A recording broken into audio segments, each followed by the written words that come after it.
Sir पहले तो आपको खुशामदीद कहते हैं यहाँ पर आके जी। अल्लाह आपको जज़ाय खैर दे जी, आपको भी खुश आमदेद। तो यहाँ बुनेर के सुना था कि सबसे ज़्यादा तबाही यहाँ फैली है। जी सर।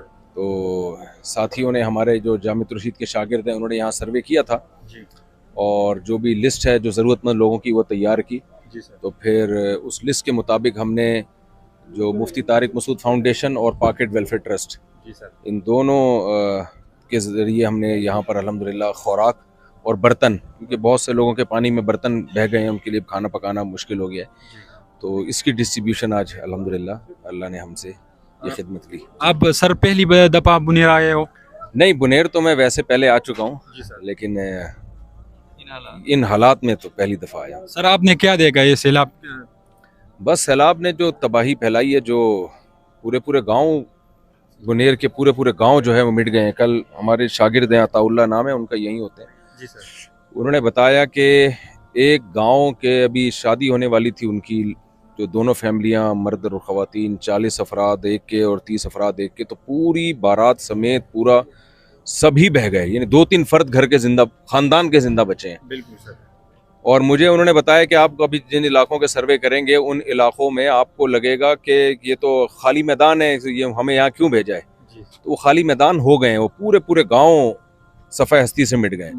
और उनके जो रिलेटिव सऊदी अरब में, मलेशिया में, वो अब यहाँ आ रहे हैं, तो वो 4-6 लोग आपको यहाँ टहलते हुए नजर आएंगे। जो जो जिंदा बच गए हैं तो वो थे जो बाहर गए हुए थे। तो बहुत बड़ी तबाही है। अल्लाह ताला हम सबको पनाह में रखे, और जो जिन लोगों की शहादतें हुई, अल्लाह उनकी मग़फ़िरत करे, और जो बीमार हैं अल्लाह उनको शिफा दे, और जो पीछे रह गए हैं रिश्तेदार, अल्लाह उनको सब्र की तौफीक अता फरमाए। आवाम को क्या पैगाम देना चाहोगे कि क्या कैसे अमल करे कि इस तरह तूफान ना आए हम पे? देखिए, पहली बात तो ये, आवाम को थोड़ा सा हुकूमत पे भी दबाव डालना चाहिए। ये पहली दफ़ा नहीं हुआ, 2022 में भी आपको पता है सैलाब आया था, अगरचे उसकी नौयत इतनी ख़तरनाक नहीं थी, लेकिन उसमें संभल जाना चाहिए था। जी सर। हुकूमत को पहले से प्लान कर लेना चाहिए था। ये सैलाब पूरी दुनिया में आते हैं, अमेरिका में भी, कनाडा में भी, यूके में भी, पूरी दुनिया में उन्होंने पहले से इंतज़ाम किया हुआ होता है कि अगर, यानी वहाँ ये मैनेजमेंट होती है, वो देखते हैं 300 साल पहले आया था, तो उस हिसाब से वो देखते हैं हिस्ट्री में सबसे बड़ा सैलाब कब आया, उस हिसाब से मैनेजमेंट करते हैं। हमारे यहाँ गवर्नमेंट लेवल पर ऐसी कोई मैनेजमेंट नहीं है। दूसरा, आवाम को भी ख्याल करना चाहिए कि दरिया के करीब घर ना बनाए, ना रिहायशी होटल बनाए, ना घर बनाए। ठीक है, गुर्बत है, लोगों से हमने यहाँ पूछा, लोग कहते हैं भाई गुर्बत है, वो कहाँ, उनको कहाँ प्रॉपर्टी मिलेगी, कहाँ प्लॉट मिलेगा उनको, तो वो बेचारे जहाँ जगह मिलती है वहीं बस जाते हैं। तो वो ठीक है, लेकिन जान सबसे पहले है। तो लोग ये देख रहे होते हैं 10 साल से लोग रह रहे हैं, यहाँ कुछ नहीं हुआ तो चलो हम भी घर बना लेते हैं। भाई सैलाब तो 100 साल के बाद भी आ सकता है, 50 साल के भी आ सकता है। तो इसलिए लोगों को भी थोड़ा एहतियात करनी चाहिए कि दरख्त ना काटें। हाँ, एक अहम तरीन बात है, लैंड स्लाइडिंग से बहुत से लोग हलाक हुए हैं। दरख्त काटने से पहाड़ कच्चे हो जाते हैं। जी सर। लैंड स्लाइडिंग होती है, इन्वायरमेंट पूरा चेंज हो जाता है। लेकिन ये भी लोग नहीं काट रहे, ये भी मेरा ख्याल है गवर्नमेंट ही इन्वॉल्व होती है इसमें। और वज़रा जो वज़ीर जंगल है, वही मेरा ख्याल है, जो जहाँ तक हमें मालूम आता है, सबसे ज़्यादा इन्वॉल्वमेंट उसी की होती है। यानी जिसने जंगलों को बचाना चाहिए, वही जंगल के लिए सबसे बड़ा ख़तरा होता है। तो दरख्त कट रहे हैं बहुत तेज़ी के साथ, उससे माहौल चेंज हो रहा है, और उससे पहाड़ ख़राब हो रहे हैं, पहाड़ फिसल जाते हैं, गिर जाते हैं। अल्लाह का निज़ाम है, अल्लाह के निज़ाम से नहीं लड़ना चाहिए। बिल्कुल जी सर, बहुत शुक्रिया सर, थैंक यू। साथ हैं, हम जब यहाँ आए तो सबकी जबान पे यही था, भाई मुफ्ती साहब बहुत काम कर रहे हैं यहाँ पे, और 3,500 अफराद को तैयार करना रिजाकाराना तौर पर, कि यहाँ पर जो है जो भी ये रेस्क्यू का काम है ये करें, ताकि ये लोग मामूल की जिंदगी बहाल हो। ये बहुत बड़ी खिदमत है। अल्लाह ताला इनकी इस खिदमत को कबूल करे, और इसके लिए इनके लिए अल्लाह ताला इस खिदमत को सदक़े जारिया बनाए। जी, और हमने इनके वादा किया है, टूटी फूटी जो हमसे मदद हो सकी हम इनके शाना बशाना खड़े हैं इंशाल्लाह। जो माली ताउन हमसे चाहिए, और हमें इन पर पूरा एतमाद है, और जो इनकी हमने खिदमत देखी, और ये इनसे नहीं बल्कि जो महल्ले के इलाके के लोगों से हमने जो इनके पर, जब तीसरा आदमी कोई किसी के बारे में बता रहा होता है तो वो न्यूट्रल होता है, उसका कोई सियासी मफाद नहीं होता, उसके कोई मफाद उसके पेशे नजर नहीं होता। तो जब इलाके के लोग किसी के बारे में गवाही दे रहे हो कि ये इन्होंने हमारी बड़ी खिदमत की है, तो वो वाकई फिर खिदमत होती है। तो आज हम यहाँ इसलिए आए हैं कि हमें पता चला कि माशाल्लाह कल रात की रिपोर्ट के मुताबिक 1,000 अफराद थे, अब माशाल्लाह 3,500 अफराद तैयार हो चुके। तो हमने कहा हम जरूर आएंगे, ताकि हम उन नौजवानों की जो रेस्क्यू का काम कर रहे हैं उनकी हम थोड़ी हौसला अफजाई कर सकें, कि हम इस खिदमत में जिस तरह हो सके उंगली कटा के शहीदों में नाम लिखवा के हम बहरहाल आपके साथ हैं। अल्लाह ताला इन नौजवानों की मेहनत को कबूल करे। आपने मुतासर इलाकों का विजिट किया, दौरा किया, वहाँ आपने क्या देखा? आप मुतासर इलाके के जो लोग हैं उनसे क्या इम्दाद करेंगे? देखिए, मुतासर इलाकों का अब तक जो हम दौरा कर चुके हैं उसमें हमें एक बेवा नजर आई जिसकी दोनों टांगे टूट चुकी हैं और वो बेवा हुई है, उसके शौहर बह गया। एक नौजवान नजर आए जो दिमागी तवाज़ुन खो चुका है क्योंकि उसके सामने उसका मासूम बच्चा पानी की नजर हो गया। 18 अफराद एक खानदान के जहाँ बहर हुए उसके सामने।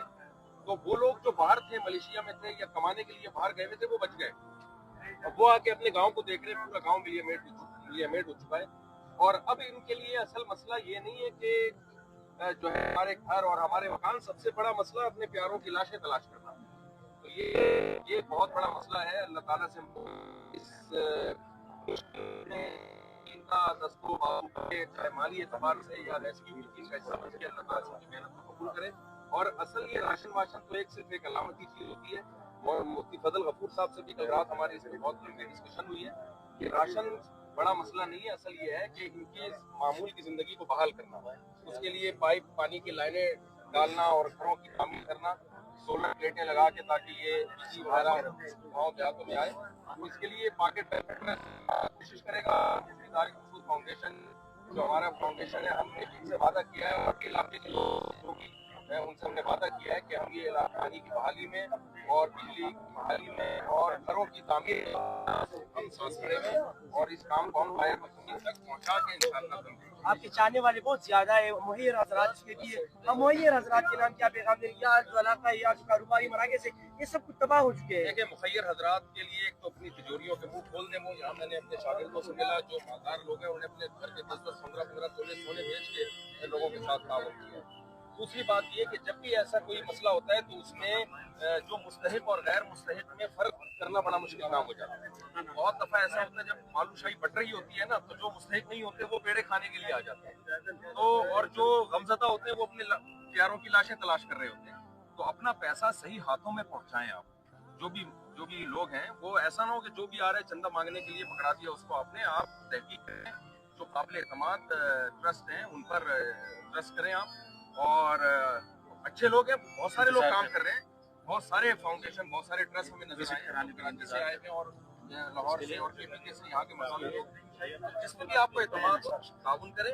लेकिन इस तरह पर्सनली जो लोग भीख मांगना शुरू कर दिए लोगों ने और इस तरह आपका पैसा ज़ाया होने का खतरा ज्यादा है। बुनेर में हम इस वक्त मौजूद हैं, ज़ोहर की नमाज यहाँ पे भी पढ़ी है और हर दूसरा शख्स जिससे मुलाकात हो रही है वो एक नई गम की दर्द की दास्तान है। अभी ये भाई हैं, इनकी फैमिली के टोटल 18-20 लोग इस सैलाब की नज़र हो गए और यानी 18 लोग। अभी कब्रें आप एक शॉट में देख रहे होंगे, ड्रोन के शॉट में, इन्होंने मैं खुद बताया कि ये हमारी फैमिली की वो कब्रें हैं और इसी तरह से एक लाश तो अभी तक मिली भी नहीं है। तो कब हुआ ये साने में? ये तो जुमे वाला दिन था। उसी टाइम मैं बहरीन में था, मैं उधर बाहर मुल्क में था, उधर मेरे को खबर सुना, लेकिन फिर मैं इधर आया। पूरा आदमी ऐसा हमारा बाबा था, इसमें हमारा सिस्टर का 4, फिर भाई लोगों का 2 था, इसमें हमारा एक भतीजा था, थोड़ा सा पीछे भांजा भी था, यार इनको एक सिस्टर था, उसका 2 बच्चा भी था। ध्यान थोड़ा सा पीछे आ जाएगा। लेकिन बहुत ये ऊपर से आया, पता नहीं, हम लोग को मालूम नहीं था, लेकिन उस वक्त बहुत हम लोग परेशान था। लेकिन इधर कोई टीम आया, लेकिन हम लोग सिर्फ हुकूमत से ये मुतालिबा करते हम लोग को घर चाहिए। इसमें तकरीबन 8 घर तबाह हो गया, ऐसा माशी वो भी तबाह हो गया, भैंस वगैरह गाय वो भी पूरा। लेकिन खेती बाड़ी का नाम और निशान नहीं। अभी आप लोग भी देखेगा उधर जगह कैसा है कैसा नहीं है। हमारा बाबा था, उसका एक चाचा था, उसका दो बच्चा था, उसका एक आदमी का अभी तक लाश नहीं मिला। किस वक्त आया है ये अचानक? यह तकरीबन 9 बजे से 10 बजे बीच में आया और जुम्मे वाला दिन सुबह में? सुबह जी, सुबह 15 तारीख। जनाज़ों में पहुंच गए थे आप? नहीं, हम तो आए हमारे मेरा बदकिस्मती की वजह से टिकट हमको नहीं मिला। उस्ताद जी, ये सूरत हाल है, ये किसी फैमिली का एक कोई शख्स दूर होता है, बिछड़ता है, तो ये कितनी तकलीफ होती है? ये भाई हैं, इनके भी घरवाली भी और चचा चचा भी इनका शहीद चचा है, पापा जान है, बीवी बहन है, सब कुछ सब ने। शरई तौर पे क्या हमें इस वक्त में सब्र की क्या तलकीन मिलती है? और इन मुक़द्दर अल्लाह जो मुक़द्दर था उसको भूल जाएं, आइंदा का सोचें। रुफ़ियतिल अक़लाम व जफ़्फ़तिस सुहुफ़, नबी ने फरमाया कि जिस जो मुसीबत मुक़द्दर में लिखी है वो होके रहेगी। जो हो चुका उस पर इंसान को हम नहीं करना चाहिए। आइंदा के लिए इंसान असबाब भी इख्तियार करे और हुकूमतों से भी मुतालबा करें। सैलाब तो हर साल आते रहते हैं, हुकूमत पहले से क्यों इंतज़ाम नहीं करती है? पहले से क्यों इंतज़ाम नहीं? 2022 में आया था सैलाब, सिंध में 2 दफ़ा इतना बड़ा सैलाब हमने अपनी आंखों से देखा है, लेकिन लोग तबाह हुए। अब तक कोई इंतज़ाम नहीं है। दोबारा बारिश होंगी सिंध में, फिर इसी तरह कल बारिश हुई जो कराची में परसों तबाही बहुत बारिश हुई है, उसमें बहुत। तो इनके जो मकानात तबाह हुए हैं बहुत बड़ा नुकसान। हुकूमत का सबसे पहला तो जिम्मेदारी है कि हुकूमत की कि इनके मकानात जो तबाह हुए हैं उनको बनाए। हमसे जो हो सका इंशाल्लाह हम जो कर सके हम करेंगे। हुकूमत के पास तो ताकत और क़ुव्वत ज़्यादा होती है, मसाइल ज़्यादा होते हैं। हुकूमत की जिम्मेदारी है, जो हो गया वो तो हो गया, उसमें तो नहीं। हमारे दुआएं आप लोगों के साथ हैं। यकीनन ये गम ऐसा है जिसका कोई मदावा नहीं है। जब अपने बिछड़ते हैं तो जिस पर गुजरती है उसी को इसका अंदाजा होता है, लेकिन सब्र का मौका भी यही है।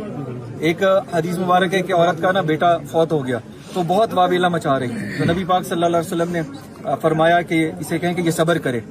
तो उस वक्त तो उसके मुंह से अल्फाज निकले, उसका मफहूम कुछ ऐसा है कि जो मुझ पर गुजरी है मैं जानती हूँ। फिर चंद दिन के बाद उसने कहा कि मैंने सब्र कर लिया, तो आप सल्लल्लाहु अलैहि वसल्लम ने फरमाया कि मौका वही था सब्र का, अब उसमें नहीं किया तो अब चाहे तुम सब्र तो वैसे भी वक्त के साथ आ ही जाता है ना। तो इसलिए यही सब्र का वक्त है। अल्लाह ताला आप लोगों को सब्र जमील अता फरमाए। इंशाल्लाह हम सब आप लोगों के लिए दुआगो हैं, और जो कुछ हमसे पाकिट वेलफेयर ट्रस्ट से, हमारे MTM से, मुफ्ती तारिक मसूद फाउंडेशन से हम इंशाल्लाह यहाँ वहाँ से कराची से यहाँ तक आए हैं, तो यकीनन यहाँ भी आपके साथ हर मौके पे हर मसले में आपके साथ।